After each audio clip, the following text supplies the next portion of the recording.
भैया हो, एगो विदाई गीत। बेटी की जब विदाई होला तो रूह कांप जाला भैया।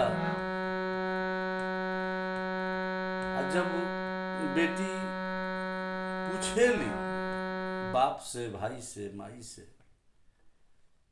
कि कौन गलती पापा आज हमरा के दूर करत रह, कौन गलती कैली पूछा तरीका। विदाई के घड़ी जे भी लौकेला सब पराया लौकेला, आपन होके भी पराया। दूसरा के हाथ में हाथ दिहल जाला लेकिन केहू बोले ना।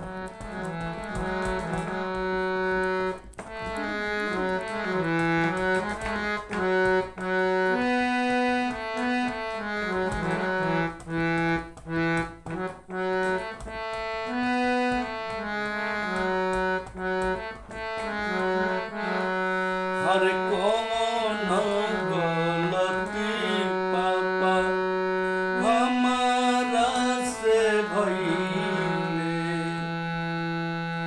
कि करता अपन से दूर हो। कौन गलती पापा हमारा से भइले कि करता अपन से दूर हो। और भेजही के रहे जब हमारा के दूरिया, तो प्यार काहे दिल भरपूर, तो प्यार काहे दिल भरपूर।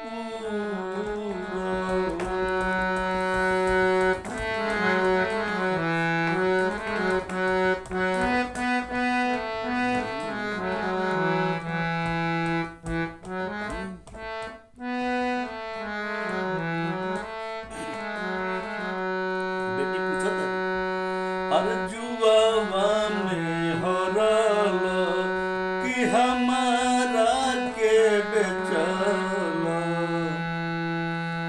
हर काहे पापा भइल मजबूर, कि काहे पापा भइल मजबूर। और क्या कहतरी हर जंगिया बैठाई पापा धइले बहिया। हर जंगिया बैठाई पापा धइले बहिया। तो आजू कहाँ गइले गुरु हो, तो आजू कहाँ गइले गुरु हो।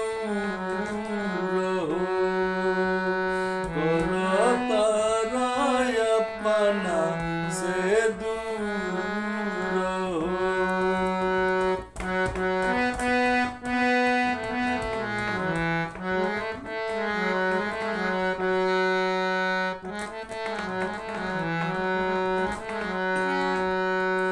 हर जे करा के जनल ना पापा हो, ई कौन रीत हटे कि जेकरा के जानत नहीं ख, पहचानत नहीं ख, ओकरा हाथ में हमार हाथ देता रह। जेकरा के जनल ना हाथ कैसे दिहल। अरे ई कैसन हवे दस तूर हो। अरे करता अपन से दूर हो। बाप का जवाब देता रे, अरे अवधन गर बेटी तोहारा के दिहानी हर दशरथ तोहर ससुर अवध नगर बेटी तोहारा के दिहानी हर दशरथ तोहर